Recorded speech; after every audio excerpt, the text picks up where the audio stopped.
মৰমৰ ছাত্ৰ ছাত্ৰীসকল আজি মই তোমালোকৰ লগত নগাঁও ডিস্ট্ৰিক্টৰ প্ৰি ফাইনেল এক্সামিনেশ্যনৰ প্ৰশ্নখন আলোচনা কৰিম। তোমালোকে চোৱা, প্ৰথমতে আমাৰ প্ৰশ্নটো আছে প্ৰাচীন কালৰ পৰা অসম কিহৰ বাবে প্ৰসিদ্ধ আছিল? যাদুমন্ত্ৰ আৰু ঐদ্যজালিক বিদ্যাৰ বাবে প্ৰসিদ্ধ আছিল। মধ্য এছিয়াৰ ইতিহাস কোনে লিখিছিলে?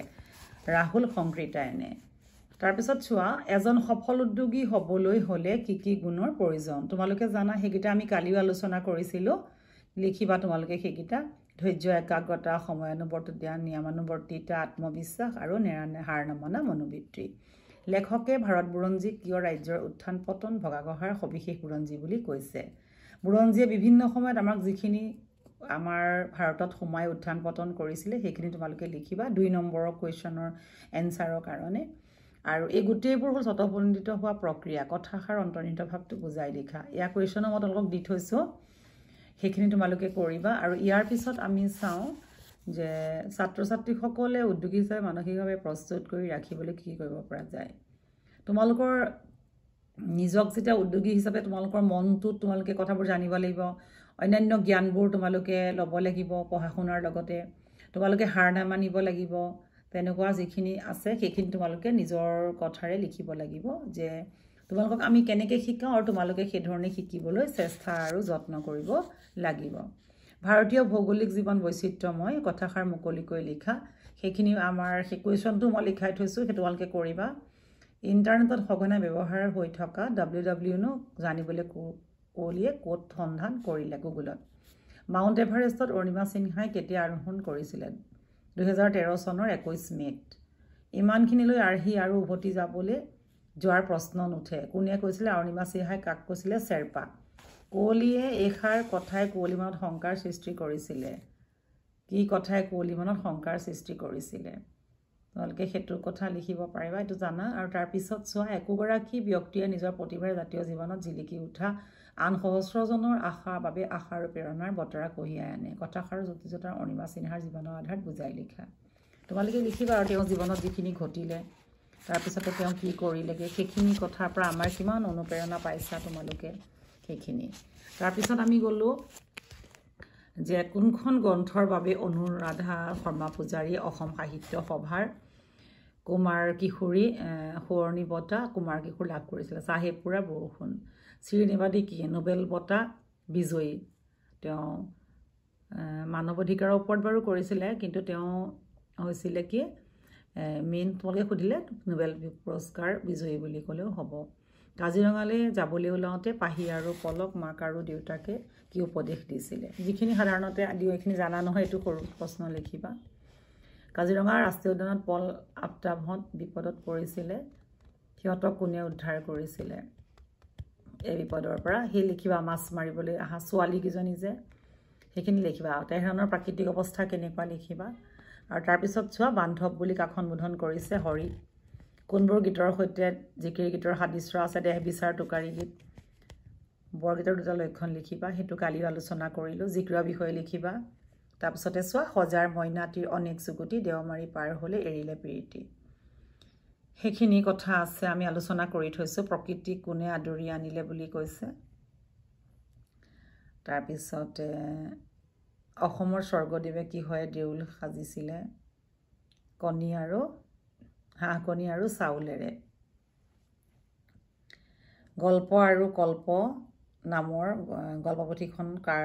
হৰে কৃষ্ণ ডেকাৰ। আৰু চোৱা, 2টা প্ৰশস্তি কবিতাত কবিয়ে কিয় আৰু কাৰ কৰিছে প্ৰকৃতিখনক? আৰু কিয় কৰিছে বুলি কৈছে? তেওঁ প্ৰকৃতিখনক মানে যিটো তেওঁ সুন্দৰৰ আৰাধনা কৰিছে প্ৰকৃতিখনত। আৰু কবিয়ে এইখিনি লিখিবা মই অসমীয়া কবিতাটোত। তাৰপিছতে এয়া তোমাৰ আমাৰ দৃশ্যান্তৰৰ দিছে, কুকুৰীকণা মানুহজনে যে গধূলি নিজৰ ঘৰৰ পদূলি বিচাৰি নাপাইছিলে, সেইখিনি কথা। তাৰপিছতে মোগলে এবাৰ পালে শকতিৰ নৱপৰিচয়, দেশপ্ৰাণ মুক্তপ্ৰাণ অসমৰ স্বদেশ ভকতি। এইখিনিও আলোচনা কৰা আছে বা প্ৰশস্তি কবিতাৰ মূল ভাৱ। এতিয়া আমি আহিলোঁ তোমালোকৰ ব্যাস বাক্যৰ সতি সমাস যুগভস্ত। যুগৰ পৰা ভস্ত অৰ্থাৎ পঞ্চমী তৎপুৰুষ। তাৰপিছত আহিলে শুক্ল পক্ষ, শুক্ল যি পক্ষ কৰ্মধাৰয় সমাস আৰু ৰাধা কৃষ্ণ তোমালোকৰ দ্বন্দ্ব সমাস ৰাধা আৰু কৃষ্ণ সন্ধিকেইটা চোৱা শীতাৰ্থ শীতযোগ আৰ্ত সমন্বয় সমযোগ অন্বয় ভাবুক ভৌযোগ উক আৰু তাৰ সৰল বাক্যটো কৰিব লাগিব যিজন লোক অকৃতজ্ঞ তেওঁ কতো স্থান নাপায় আমি যদি সৰলকে কওঁ অকৃতজ্ঞ লোকে কতো স্থান নাপায় তাৰপিছতে তোমালোকক চোন অত্তবিধি আছে পূৰ্বাহ্ন আমি জানো যে আমি আগতেও পাইছিলোঁ পূৰ্ব অপৰ গতিকে ইয়াত পূৰ্ব বুলি পালোঁ পূৰ্ব শব্দৰ পিছত থকা অহ্ন শব্দৰ দন্ত্য মূৰ্ধন্য ন হয় আৰু দুৰ্বিষহটো স্বাভাৱিকতে হয় তৃণটো হৈছে ৰি ৰ মূৰ্ধন্য আখৰ পিছত দন্ত্য মূৰ্ধন্য ন হয় আৰু এইকেইটা তোমালোকে জ্যোতিষ চিহ্নটো চোৱা ৰিনাই ক'লে তোমালোকে কমা দিবা বাকী তোমালোকে আজি বিদ্যালয় বন্ধনে উদ্ধাৰ চিন দি প্ৰশ্নবোধক চিন দিবা আৰু চকুৰ কোটা দাঁতৰ খাল দেখিব নোৱাৰা বাইকৰ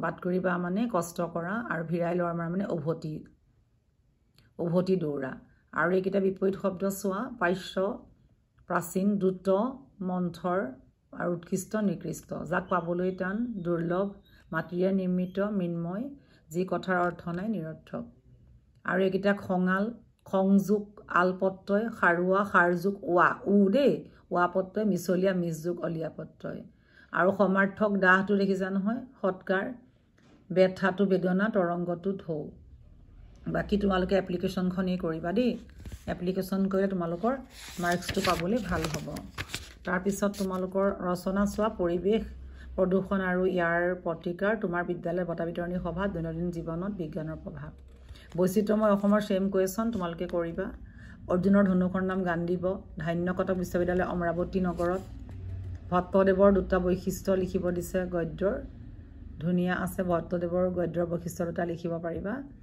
আৰু কোনখন বিদ্যালয়ত গাৰ্ডেনত কোনবিলাক পণ্ডিত মিলন ক্ষেত্ৰ আছিলে সেইখন বিক্ৰমাদিত্য ৰজাৰ দিনত উজ্জয়িনী বিশ্ববিদ্যালয় বাকী জানা ৰজাটো মই ইয়াৰ নেক্সট কুৱেশ্যনতো আলোচনা কৰিছোঁ আৰু প্ৰাচীন শিক্ষাৰ লগত আজিকালি শিক্ষাৰ পাৰ্থক্য এইটো কুৱেশ্যন ধুনীয়াকৈ দিয়া আছে শ্ৰীকৃষ্ণৰ মাতৃ কোন যশোদা আৰু অম্বিকাগিৰি ৰায়চৌধুৰীয়ে সম্পাদনা কৰা এখন আলোচনী তাৰপিছত তাৰ নেক্সট আৰু এটা কুৱেশ্যন আছে তোমালোকে চোৱা ক'ত যুগৰ ভোহৰ পৰি আছে যুগৰ ভোহৰ মানে কালিগা মানে কলংক য'ত আৰু লেতেৰা তাৰ কথা কৈছে অম্বিকাগিৰি ৰায়চৌধুৰীয়ে তাৰপিছতে আমাৰ কানাই চাতুৰী এটা কুৱেশ্যন চোৱাচোন মোহৰ মুখত লাজ লাগে বৰ তুহুৰ গুণ কহন্তে কাৰ গুণৰ কথা কোৱা হৈছে এই গুণবোৰ ক'বলৈ বক্তাই কিয় লাজ লাগে বৰ্ণনা কৰা নাইবা ধৰজাৰ ধৰবাই এইটো কৰিব দিছে আৰু তোমালোকে আন এটা হৈছে কি